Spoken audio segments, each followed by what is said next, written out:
Um, I wanna take a moment, first and foremost, to make show mad appreciation to Roshan for just rocking the way they did. Can you make mad noise for Roshan, please? My name is Homeboy Sandman, and if you don't know what I do, I don't even know what to tell you. The light inside is shining, looking solid and look great. The lightning in the bottle be the follow in the dreams. I'm as high as never Colorado because I'm free. I believe with every bit of oxygen I breathe. I can do what no one's ever done because I'm me. I make music. I'm a musician. Thank God. I'm grateful to be involved in some transmissions that God sends to me musically. Everyone is they can do it too. I'm in the mood for making moves. I've been feeling something by the sun and moon. High school and his school feeling my human suit. New edition meaning something's coming soon. Talk about faith, like I never doubted God. I never had any doubt that God was real. Up through my whole life as a kid, somehow I always just knew God was real. My personal relationship with God became, more pronounced, more direct.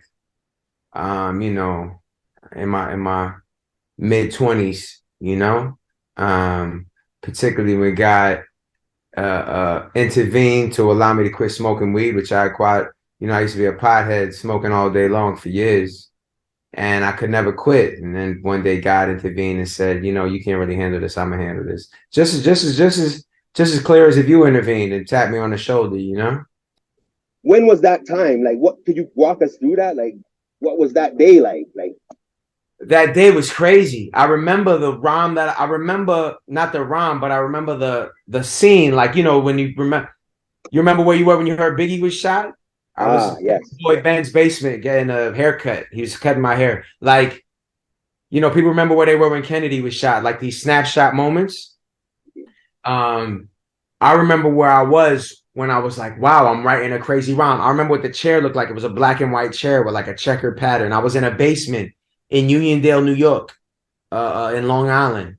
And I was like, wow, I can do this. This is gonna change my world. You know what I mean? Because I was nice with rhymes, big. Cats knew me for rhyming, but I always knew I had to be high. You know what I mean? And so I always felt like this isn't truly me. I can't ever like I need to be able to tap into this authentically. You know what I mean? Um, so for years I was building up that confidence for years and years. So once I saw that I could truly do it, it was instantaneous. It was instantaneous. Oh, why? Because I had been building up that confidence for years. Could you talk a bit about that building up the confidence? When I quit smoking, I was like, I might never rap again because I can't do this sober. The only reason I wrote is because this cat sent me a beat so hot. I was like, let me try to write to it and see what comes out. Let me see how good I could be sober. It's not going to be anything near as good as it was when I was high, but let me give it a shot. And yeah, so it took me by surprise. I mean, it took me by surprise, but it was a couple of days after I read this book called The Path of Least Resistance that talked about creative tension. So I do, that there was a correlation there. Absolutely. I don't believe in coincidence. But so I do credit that book with some of the artistic energy and mind state that was floating around in me. But but as far as the confidence, it had been many, many years that I realized that when I was rhyming, I was able to create in a way nobody else could. And that's what I value. The rappers I grew up listening to Redman and listening to Ghostface, listening to Big Pun, Black Thought, Eminem, people that could create like no one else could. Slick Rick, you know what I'm saying? And I know what that is. And I know that I had that when I was high. So, take us from that point to, I guess, doing shows and signing your first record contract with Stone's Throw. Right. Like, what was the in betweens? Say what?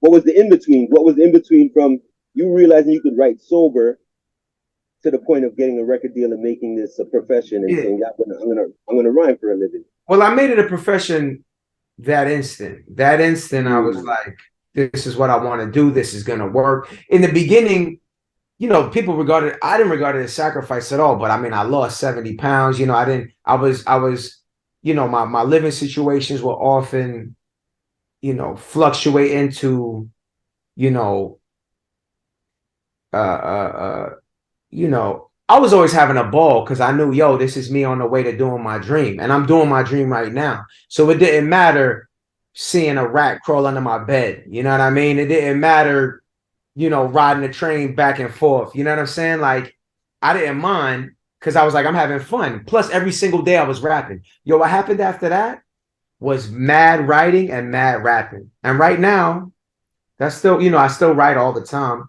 But at that time, I was like, yo, I'll rap and I need everybody in the city to know. I was at every single open mic in all 5 boroughs. Yo, I was at 3 things a night, big. I hopped in every cipher, big. Yo, I went up to everybody. I put flyers up on the trains, Homeboy Sandman. I put flyers in the magazines of the music magazines at the magazine store. I wrote in chalk on the floor, Homeboy Sandman. I went to the Apple store, put all the computers on homeboysandman.com. Everything was Homeboy Sandman. You know what I'm saying? Right. And I just was spreading the rhyme everywhere.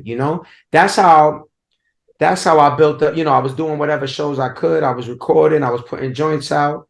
God put around me some great people that helped me, like my boy Sosa, who I love. That's my brother who recorded me and engineered me for free. And I told him, when this blows, when we start generating revenue, I'm gonna give you 50% of my show revenue. And I did that. For a long time, I was the only cat giving his DJ 50% of his show revenue.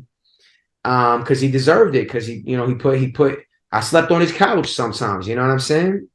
And the point was, like, I really had it. I had, God really has blessed me with something, to express, and that frequency comes out, and cats, they see it when they're there. You know what I mean? And that's the reason why, you talk about Stone Store, John Wayne, my music got to John Wayne, and I don't know how it got to him, but people that love hip hop pass records around. You know what I mean? That's still the fact. Like, I know that much of my core audience is people that adore hip hop, that are going to share my music with other people, because that's the type of person that I am. When I hear Illingsworth's record, when I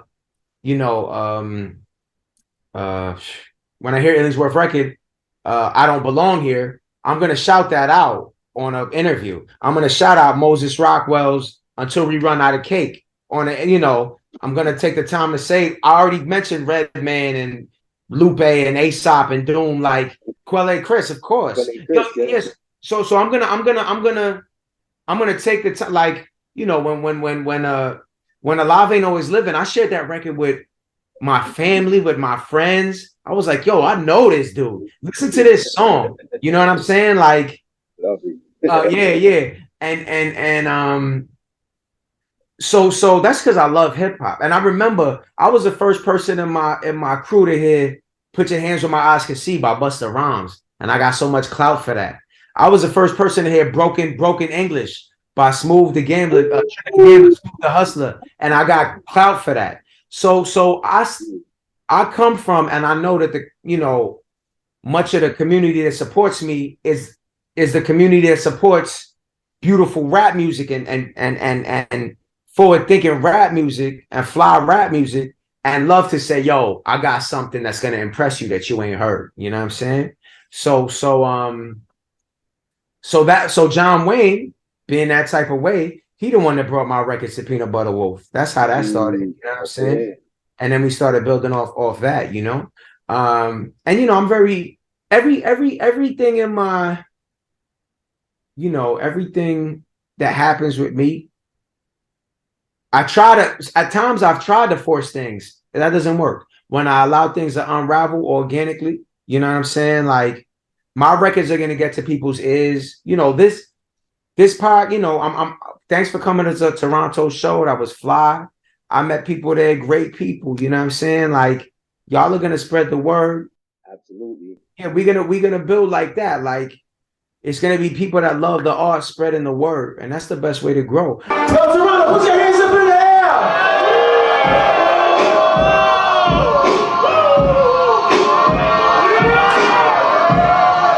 Oh, man. From the musical standpoint, I think of hip hop as being mad nice with rhymes over music, and being mad musically nice with it.